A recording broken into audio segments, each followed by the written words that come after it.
নবীজি বলেছেন রমজান মুবারকে মাস আসার সঙ্গে সঙ্গে আল্লাহ রাব্বুল আলামিন তিনি জান্নাতের সমস্ত দরজাগুলি খুলে দেন আর জাহান্নামের সব দরজাগুলি আল্লাহ রাব্বুল আলামিন বন্ধ করে দেন। সুবহানাল্লাহ। আর শয়তানকে শৃঙ্খল দিয়ে বেঁধে ফেলা হয়, শিকল দিয়ে শয়তানরে বাঁধা হয়ে যায়। এই হাদিসটা যখনই শোনাই বিভিন্ন জায়গায় লোকেরা বিভিন্ন জায়গায় প্রশ্ন করে, হুজুর কোন তো যে শয়তানরে বাঁধতে হয়, কিন্তু রমজান মাস হতো লোকেরা মদ খায়, মিথ্যা কথা কয়, তাহলে শয়তান বাঁধা থাকলো কেমনে? আমি বলি দেখেন, এরও ব্যাখ্যা আছে।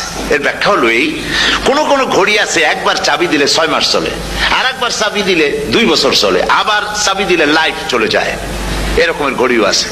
কোন কোন মানুষের শয়তানে এমন চাবি দিছে যে চাবিতে 6 মাস চলে, কোনটায় 10 মাস চলে, কোনটায় বছর চলে। রোজার মাসেও যারা গুনাহ করে শয়তানে এমন চাবি দিছে যে রোজার মাসেও বন্ধ হচ্ছে না। এরা শয়তানের খপ্পরে পড়ে গেছে।